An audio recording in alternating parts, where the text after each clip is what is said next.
Hey everyone, welcome again. We're really pleased to have Jennie McLaurin with us. Jennie is the author of a new book, and let me get to the title here so that I don't mess it up. Designed to Heal: What the Body Shows Us About Healing Wounds, Repairing Relationships, and Restoring Community.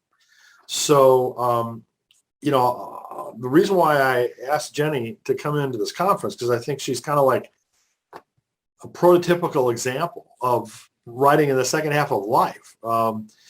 She's not like been a published author since she was in her 20s or anything like that. She's started this whole endeavor relatively recently, at least this, portion of it. And she's got a wonderful new book. So Jennie, thanks so much for joining us.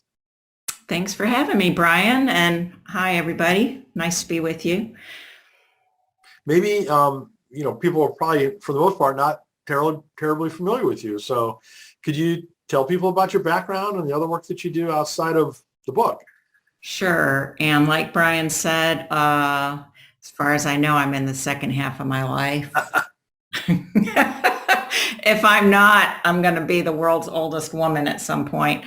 But by trade, I'm a physician, a pediatrician, have a master's in public health, and I've worked for over 30 years with underserved populations in the US and every once in a while abroad.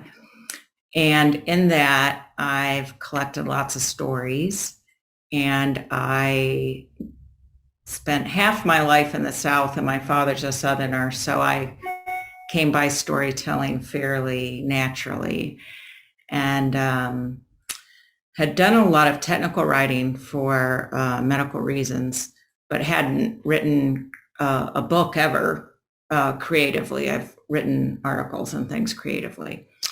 And so a few years ago, I was doing a project with the Templeton Foundation, which is a wonderful foundation. And the point was to create a way for pastors in North America to better integrate the world of science into their care and concern, and in so doing, to integrate it into sermons and other things so that we didn't only hear about football as an illustration. And that was a lot of fun. And I had a scientist friend who joined me in that. I invited her to sort of speak to these pastors about the world of science in a way that they could understand, appreciate, enjoy, and be captured by. And she did a beautiful job. That's my co-author, Bem Coliat. She goes by Bem. She has a longer name.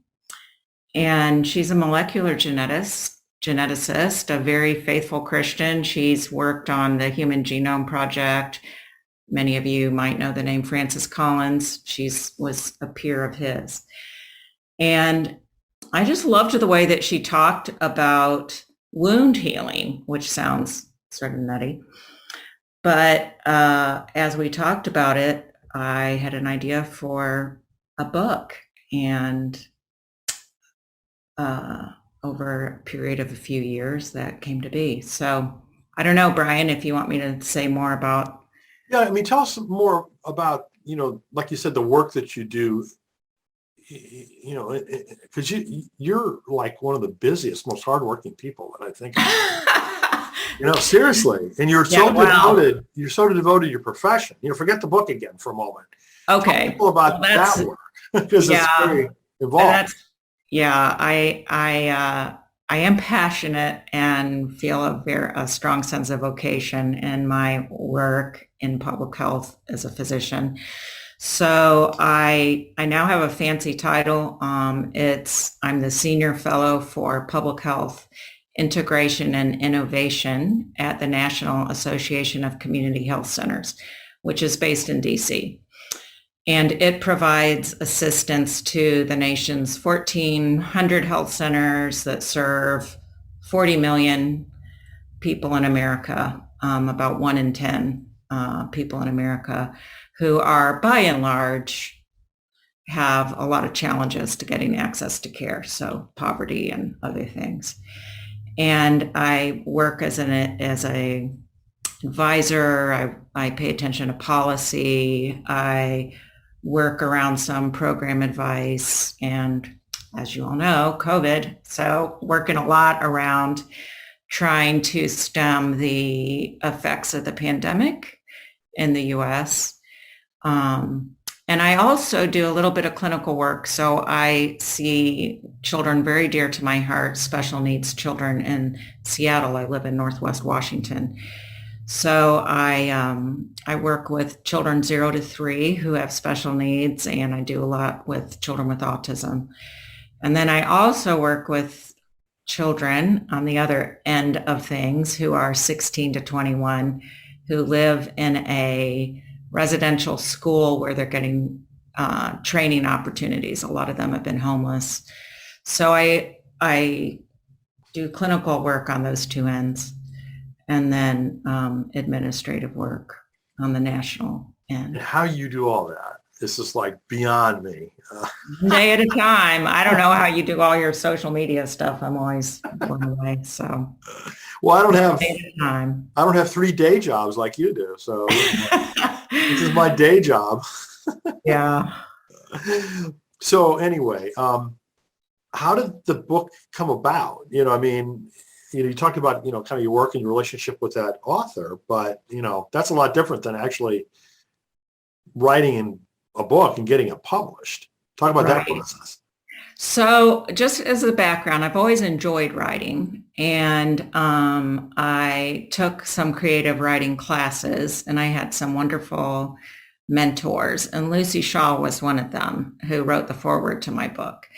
And I took a class with her up in Vancouver, BC, in the summer, and it was just so fun and freeing to be able to write. But I don't know if this fits any of you. It certainly fit me and still does in a way. I'm quite happy for a group of people who are passionate about writing to read my writing and hear it, but not so much the public, and really not so much my family. Not my nuclear family, but my extended family. So because, you get very vulnerable and open to critique once you do that, especially creative writing. So I wasn't sure where my writing would go, but I was encouraged by some of my mentors to do at least some creative essays. So I did that and got some things published. And then I was tormented by the idea of, do I actually like what I wrote a few months later? And do I still believe some of the things that I wrote? And, I think a lot of writers have sort of a melancholy spirit. So I was very full of self-critique. And another writer helped me. That's Philip Yancey. And he said, I said, I just hate what I've written. And he said, then you're probably at a pretty good spot with almost being finished. And it's been very helpful for me to hear that from more experienced writers, that if you're full of self-loathing and all of that, it's okay. You sort of need to get outside of your head and just keep to the craft. So the book came about because my friend, who's the scientist, and I are friends of Lucy Shaw, who's a wonderful poet. I don't think she would mind me saying that she and I are 30 years apart. So she is in her 90s, and she is still writing. She still has poems coming out of her brain every day. She's just published a great children's book. We just did an interview with her last month about that. Yeah, the O and Hope. So, yes, the O and Hope. She's just a blast. And I was talking about this concept of wound healing, and how for me, it immediately gave me images of, wow, what if our society could heal the way our body heals? So I'm a physician, and my friend is a scientist, and she gave this talk on the 4 stages of wound healing in the body, and how the body is just very directed towards healing from the moment it clots, and then it goes through inflammation, and then it goes through tissue building, and then it goes through scarring. And even though we may think of scarring as something negative, it allows our body to function again and to be pulled together. And you probably haven't thought about what it would be like if you just walked around with a bunch of open cuts that you got since childhood, but it'd be pretty awful, right? We'd all be all sliced up all the time. But our body just goes forward and heals for the most part. And when it doesn't, there's good reasons why it doesn't. And those became analogies for us, for society, and for our communities, and particularly for the body of Christ that I am part of in the church. And just feeling so sad about the way we don't seem to heal in community anymore.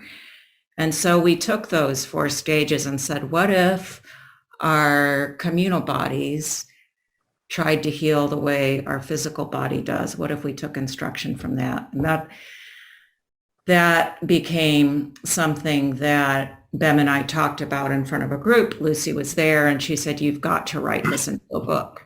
And I said, I'd love to write it into a book. I'm all about writing it into a book, but you have to help me if I do that, because otherwise I know I never will get it that far. And so that was a lot of it, as Lucy agreed to harass me basically to take writing it. And that is what she did. I wrote it and then I sent it to my co-author, Bem, as the scientist, to review the chapters. Once I did that, I sent it to Lucy. So Lucy read each chapter as it was being developed and gave a critique of it, which was very helpful. Somebody has their hand up. Yeah, Carrie, go ahead. I think you were kind of starting to answer the question, but I wanted to know how it was you were working with a co-author, but also what your practice was to get the writing done with such a busy schedule. So it was. Yeah, that's a good question. And I may be going all around the room in a way that isn't helpful. So I'm happy to answer questions. My co-author and I have not seen each other since this writing started. She lives in Tennessee. I live in the state of Washington. So a lot of it was email and phone calls and sending things back and forth, and every once in a while being on a Skype call.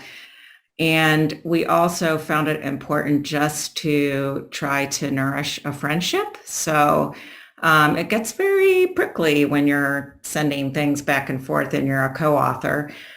She made it very clear that she did not want to be the primary author, that she wanted to be the sort of scientific content specialist, but she poured both of us poured way more of our life into this book than we meant to originally. And that's another, in revision, and we did get a publisher and they wanted us to put more of our own story in it, which again is vulnerable in it. But as it went on, my co-author and I found out that we just had more and more things that made us richer and richer friends together, more things in common. So it was important for us to also just laugh and talk and, visit with each other every once in a while. In terms of how I wrote, I'm not a good example for everybody. So I know authors that say that like they get up at 5 a.m. and they write for 4 hours and then they go off and do something else. That's never been my personality, which is why I do have multiple jobs all the time, because I think I'm like inattentive enough that I get bored very easily, and I get bored with myself very easily. So I did set a timeline for myself, and that works pretty well for me. So I would say I have got to have this chapter finished by this deadline, and I would give myself deadlines. And I wrote the whole book in a year, so that was pretty good while working full time. I did go on 2 different occasions. I went not away to a beautiful writing place, but away for a couple days at a time where I could just write and not be interrupted, because I really needed that. And I basically found that when I set time aside to write for my brain, I need more than 2 hours and probably usually less than 4. That's kind of a sweet spot for me. But if it's just going to be for an hour, it's pointless unless it's a blog or something. So I try a lot of times my writing is on a Saturday morning. I'll get up early, or if I happen to have time in the week, which I don't usually, So for this, it was almost all weekend writing. Hmm. That's just me. I mean, it's what I'm able to do, but it's different for everybody. So tell people kind of what the launch process has been like. I mean, I know marketing is not exactly your favorite thing. No, I'm not good at marketing. So we wrote this book and we were very, very fortunate to have Philip Yancey be a friend of Lucy's. And Lucy said, Philip, I think you'd like this book. And so he took a look at it and he was so generous. And he did like it, which was really thrilling. So then he recommended that we get an agent and that we go through traditional publishing, which is what we did. And unlike many, many stories, ours was an easy story. We got a publisher right away, so that part was not hard, even though everybody tells you the horror stories. And I know that we're fortunate. But the publisher helped us with saying, okay, the launch, it was published August 3rd. And we knew for a year and a half when it was going to be published. They told us when it was going to be published when they got the contract. But I didn't know how much work went into the launch part. So we had to get like 100 influencers that were people that we thought would like the book and spread word of it.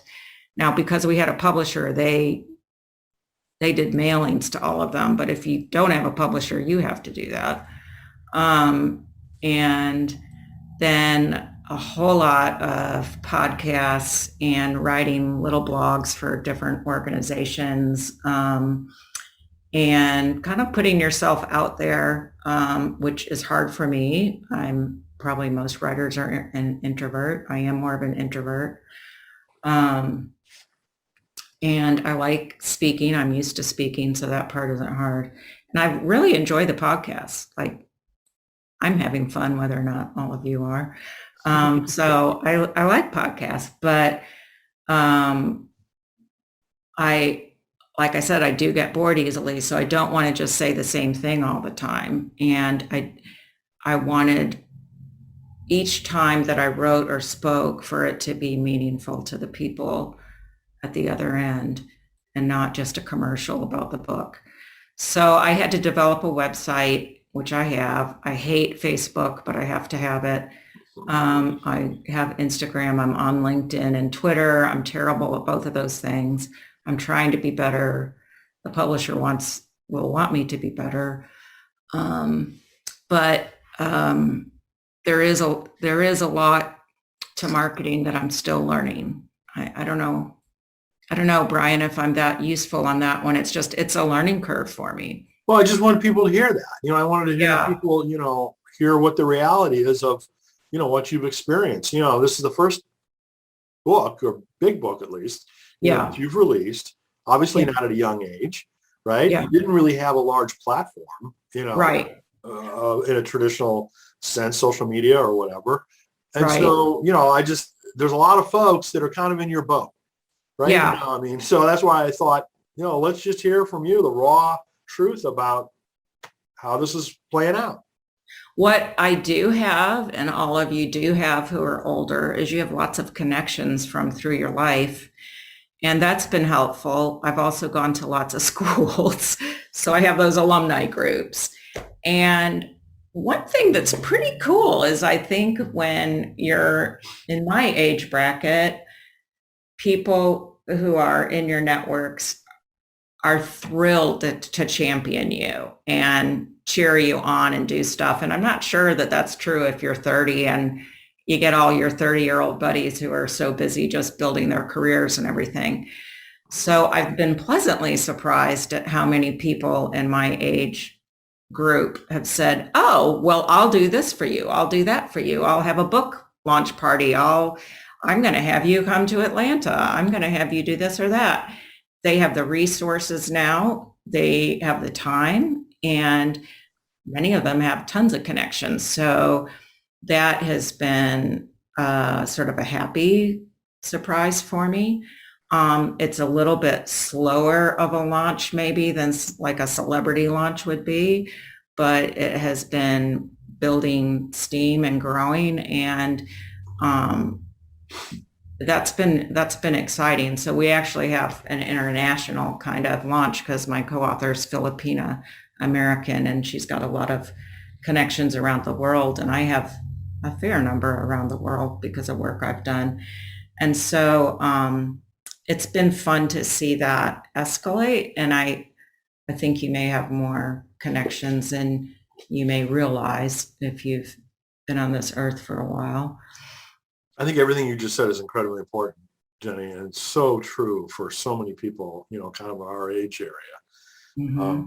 The people that you have, that you've known for years in some cases, really want to try to help you, Mm-hmm. and they've got the ability to do that in multiple ways. One of which, as you said, is just their connections, that a lot of folks are just really generous about. Mm-hmm. So, I think that that's a really good news story.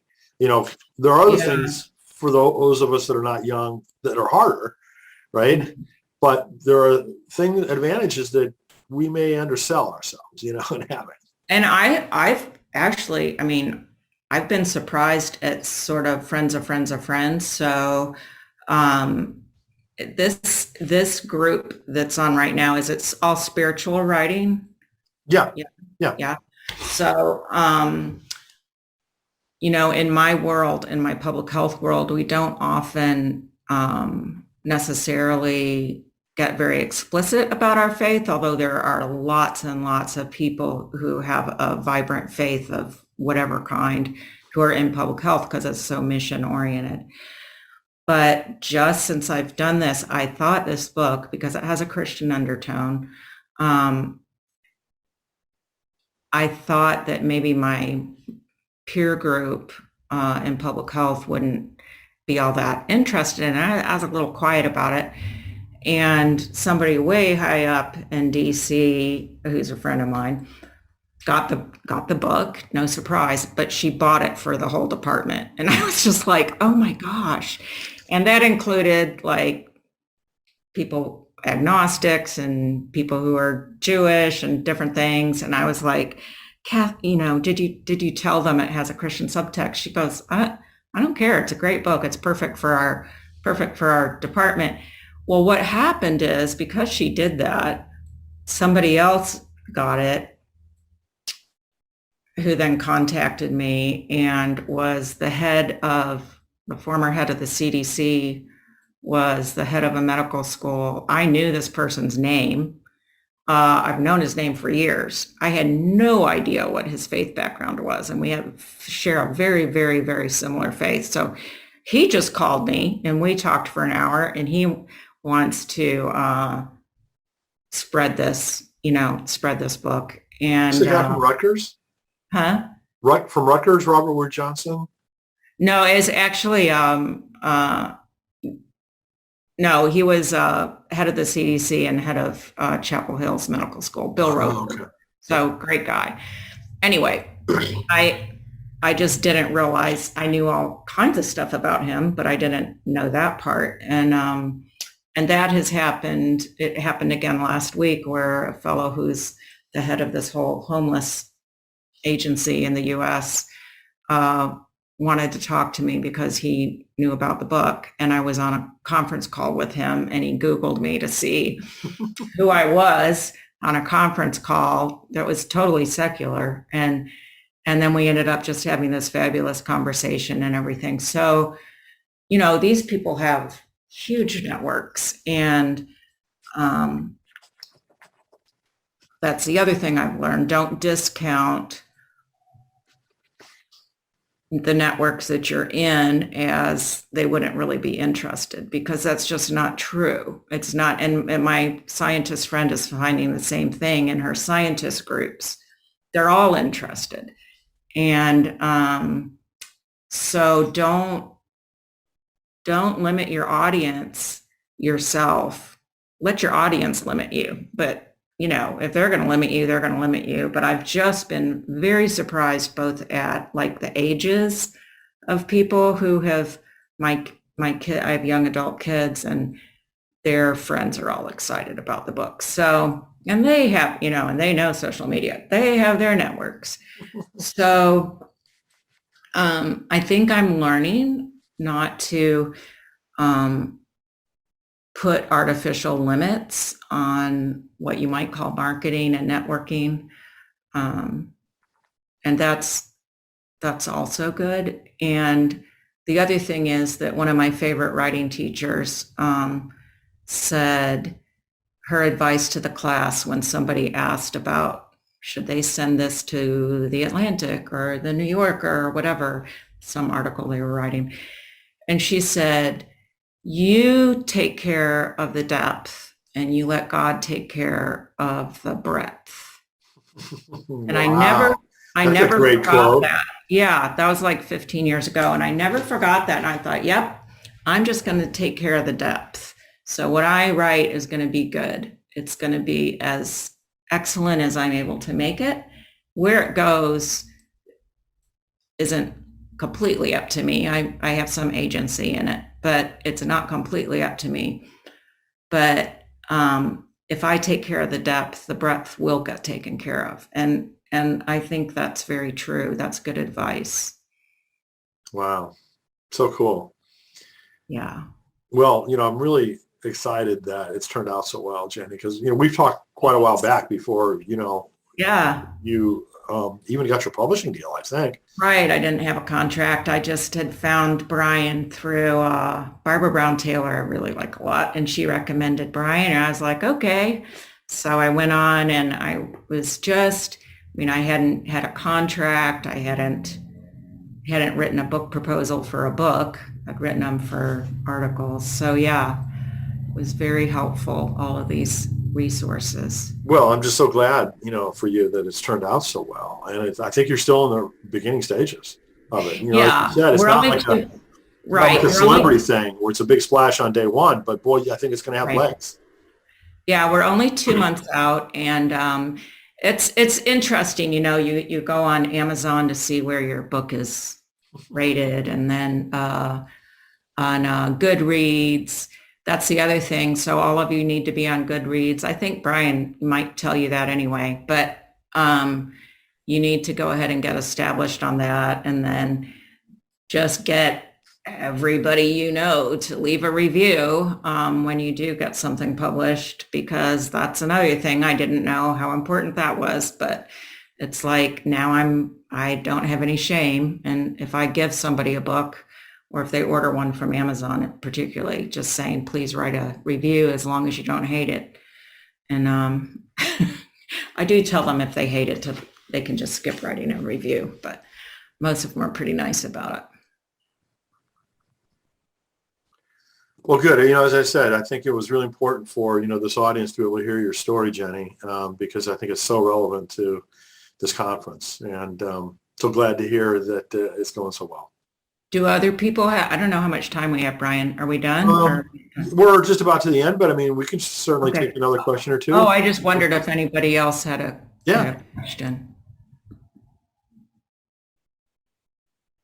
The bad news is that we're late in the day, to the rest of the conference. So, you get zoomed out after. Yeah, for sure. Yeah. And I just worked all day myself. So just to be encouraged, I would say you're never too old to write. If Lucy's 93, she's still writing. So you're never too old. And you've got a lot of wisdom. And I do believe that you have a lot of wisdom at this point. Very true. Very true. All right. Well, again, thanks so much, Jenny. Sure. Let's stay in touch on various things. And tomorrow, as I mentioned earlier, we've got a really exciting group of folks for you to enjoy. So I look forward to seeing you then. Well, best to all of you. Keep writing. I'll look forward to reading your work. Thanks, Brian. Thank you. Bye-bye.